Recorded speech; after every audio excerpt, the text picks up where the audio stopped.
ನಮಸ್ಕಾರ. ನಾನು ನಿಮ್ಮ ಡಾಕ್ಟರ್ ಎನ್ ರಮೇಶ್ ಮತ್ತೆ ಬಂದಿದ್ದೇನೆ. ಹೋದ ಸರ್ತಿ ನಾನು ಮಾತಾಡ್ತಾ ಇದ್ವಿ ಹೊಯ್ಸಳ ಸಾಮ್ರಾಜ್ಯದ ಬಗ್ಗೆ. ಹೊಯ್ಸಳ ಸಾಮ್ರಾಜ್ಯ ಹೇಗೆ ಉಗಮ ಆಯಿತು, ಅವ್ರು ಹೇಗೆ ಒಂದು ದೇವಾಲಯಗಳನ್ನ ಕಟ್ಟಿದ್ರು ಅಂತ ಬಗ್ಗೆ ಹೇಳಿದ್ದೆ. ಹೊಯ್ಸಳ ಎಂಬತಕ್ಕಂಥ ಸಾಮ್ರಾಜ್ಯ ಪ್ರಾರಂಭ ಆಗಿದ್ದು ಹೊಯ್ಸಳ ಎಂಬತಕ್ಕಂಥ ಒಂದು ಹಿನ್ನೆಲೆಯಲ್ಲಿ ಬಂತು. ಆ ಮುನಿ ಸುದತ್ತ ಮುನಿ ಒಂದು ಹೇಳಿದಂಥ ಹೊಯ್ಸಳ ಸಳನಿಗೆ ಹೇಳಿದ್ರಲ್ಲ ಹುಲಿನ ಸಾಯಿಸು ಅಂತ, ಅದೇ ಮುಂದೆ ಹೊಯ್ಸಳ ಎಂಬತಕ್ಕಂಥ ಹೆಸರು ಬಂತು ಅಂತ. ಅಂದರೆ ಒಬ್ಬ ಮುನಿ ಆಶೀರ್ವಾದ ಮಾಡಿದ್ರಿಂದ ಶಳನ ಶಕ್ತಿಯಿಂದ ಎರಡರ ಸಮ್ಮಿಲನ, ಅಂದರೆ ಧರ್ಮಶಕ್ತಿ ಮತ್ತು ಕ್ಷಾತ್ರ ಶಕ್ತಿಯ ಸಮ್ಮಿಲನದಿಂದ ಪ್ರಾರಂಭ ಉದ್ಭವ ಆಗಿದ್ದೇ ಹೊಯ್ಸಳ ಸಾಮ್ರಾಜ್ಯ. ಇವರು ಕಲೆಗಳಿಗೆ ತುಂಬ ಪ್ರೋತ್ಸಾಹ ಕೊಟ್ಟರು, ಅನೇಕ ನೂರಾರು ದೇವಾಲಯಗಳನ್ನ ಕಟ್ಟಿದ್ರು. ಲಾಸ್ಟ್ ಟೈಮ್ ಮಾತಾಡುವಾಗ ನಾನು ಹೇಳಿದೆ ಒಂದು ಕೇದಾರೇಶ್ವರ ದೇವಾಲಯ ಅಂತಿದೆ ಅಂತ. ಅದ್ರ ಬಗ್ಗೆ ಸ್ವಲ್ಪ ಈಗ ವಿಚಾರ ತಿಳ್ಕೊಳ್ಳೋಣ. ಕೇದಾರೇಶ್ವರ ದೇವಾಲಯ ಅಂದರೆ ನಿಮ್ಗೆ ಯಾರಿಗೂ ಗೊತ್ತಾಗಲ್ಲ ರೀ, ಯಾಕೆ ಅಂತ ಹೇಳ್ತೀನಿ. ಅದೊಂದು ಅಜ್ಞಾತವಾಗಿ ಉಳಿದುಬಿಟ್ಟಿದೆ. ಏನು ವಿಚಾರ ಅಂತ ಹೇಳ್ತೀನಿ ನೋಡಿ. ನೀವೆಲ್ಲ ಹಳೆಬೀಡು ಗೊತ್ತು. ಈಗ ಹೊಯ್ಸಳ ಸಾಮ್ರಾಜ್ಯದ ಹಾಸನ ಅಂದರೆ ಎಲ್ಲರಿಗೂ ನೆನಪು ಬರೋದು ಮುಂದೆ ಮೂರೇ ನೆನೆ. ಒಂದು ಬೇಲೂರಿನ ಚೆನ್ನಕೇಶ್ವರ ದೇವಾಲಯ, ಎರಡನೇದು ಹಳೆಬೀಡಿನ ಹೊಯ್ಸಳೇಶ್ವರ ದೇವಾಲಯ, ಮೂರನೇದು ಶ್ರವಣಬೆಳಗೊಳದ ಗೊಮ್ಮಟೇಶ್ವರ ವೈರಾಗ್ಯಮೂರ್ತಿ ಗೊಮ್ಮಟೇಶ್ವರ. ಮೂರು ಭಾಳ ವರ್ಲ್ಡ್ ಫೇಮಸ್ ಆಗಿದೆ, ಅದು ಎಲ್ಲರಿಗೂ ಗೊತ್ತಿದೆ. ಆದರೆ ಇಲ್ಲಿ ವಿಚಾರ ನಾನು ಇವತ್ತು ಹೇಳ್ತಾ ಇರೋದು, ಆ ಹಳೆಬೀಡಿಗೆ ಹೋಗ್ತಿರಲ್ಲ, ಅಲ್ಲಿಂದ ಜಸ್ಟ್ 1 ಕಿಲೋಮೀಟರ್ ದೂರದಲ್ಲಿ ಬಸ್ತಿಹಳ್ಳಿ ಅಂತ ಒಂದು ಊರಿದೆ. ಅಲ್ಲಿ ಬಸದಿಗಳಿದ್ವಂತೆ 722 ಬಸ್ತಿಗಳಿದ್ವು. ಅದು ಅಂದಿನ ಕಾಲಕ್ಕೆ ದಾಳಿಗೆ ತುತ್ತಾಗಿ ಇವತ್ತು 3 ಬಸ್ತಿ ಉಳ್ಕೊಂಡಿದೆ.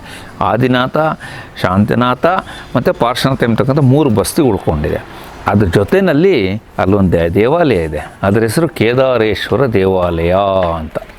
ನೀವಿಲ್ಲಿ ನೋಡ್ತಾ ಇದ್ದೀರಲ್ಲ, ಇದೇ ಕೇದಾರೇಶ್ವರ ದೇವಾಲಯ ಅಂತ.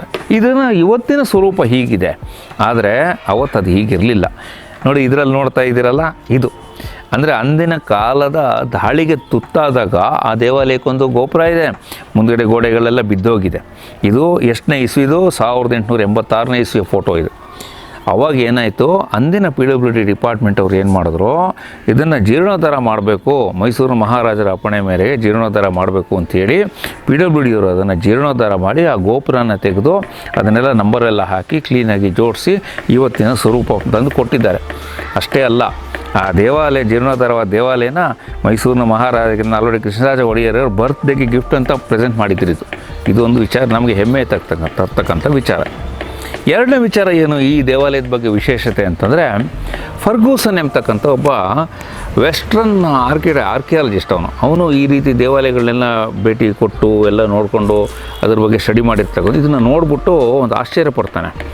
ಏನಪ್ಪ ಅದು ಅಂತಂದರೆ, ವೇಲ್ಸ್ನಲ್ಲಿರ್ತಕ್ಕಂಥ ಕೆಥೆಡ್ರಲ್ಲು ಅಥವಾ ಫ್ರಾನ್ಸ್ನ ಚಾರ್ಟರ್ಡ್ಸ್ ಅಂತ ಹೇಳ್ತೀವಿ, ಅಲ್ಲಿರ್ತಕ್ಕಂಥ ಚರ್ಚಿನಲ್ಲಿರ್ತಕ್ಕಂತಹ ಕೆತ್ತನೆಗಳು ಒಂದೇ ಸ್ವರೂಪವಾಗಿದೆ. ನೋಡಿ, ನೀವು ಕಂಪೇರ್ ಮಾಡ್ಬೋದು ಫಿಗರ್ಗಳನ್ನ. ಅಲ್ಲಿ ಹೇಗಿದೆ ಕೆತ್ತನೆ, ಇಲ್ಲೂ ಅದೇ ಥರ ಬಂದಿದೆ. ಇದು ಹೇಗೆ ಸಾಧ್ಯ ಆಯಿತು? ಅವತ್ತಿನ ಕಾಲದಲ್ಲಿ ಅವರಿಬ್ಬರಿಗೆ ಅಂಥ ಸಂಪರ್ಕ ಇರಲಿಲ್ಲ. ಇವತ್ತು ನನಗೇನು ಏರೋಪ್ಲೇನು, ಶಿಪ್ಪು ಅವೇನೂ ಇರಲಿಲ್ವಲ್ಲ. ಹೇಗಾಯಿತು? ಒಂದೇ ರೀತಿ ಕೆತ್ತಿದ್ದಾರೆ. ಹಾಗೆ ಅಷ್ಟೇ ಮುಂದುವರೆದ್ಬಿಟ್ಟು ನಾನೇನು ಮಾಡಿದೆ, ಅದು ಮುಂದೆ ಇನ್ನು ಸ್ವಲ್ಪ ನೋಡಿದೆ. ಇಲ್ಲಿ ನೋಡಿ, ಅಲ್ಲಿಯೇ ಒಂದು ಕೆತ್ತನೆ ಹೇಗಿದೆ, ಇಲ್ಲಿ ನಮ್ಮವರ ಕೆತ್ತನೆ ಹೇಗಿದೆ. ಇಲ್ಲಿ ಒಂದು ಕಲಾ ಶ್ರೀಮಂತಿಕೆ ಎದ್ದು ಕಾಣ್ತಾ ಇದೆ.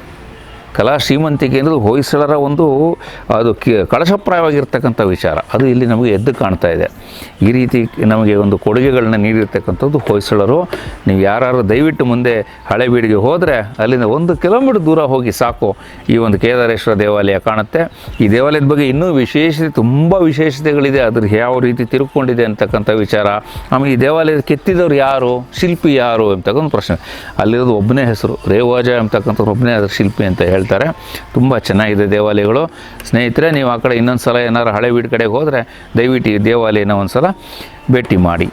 ಮತ್ತು ಮುಂದಿನ ವಾರದಲ್ಲಿ ಇನ್ನೊಂದು ಇದೇ ರೀತಿಯ ವಿಶೇಷವಾದ ಆಸಕ್ತಿ ಹುಟ್ಟಿಸ್ತಕ್ಕಂಥ ಹೊಯ್ಸಳ ದೇವಾಲಯಗಳ ಬಗ್ಗೆ ಮತ್ತೆ ನಾನು ನಿಮ್ಮ ಹತ್ರ ಮಾತಾಡೋಕ್ಕೆ ಬರ್ತೀನಿ. ನಮಸ್ಕಾರ.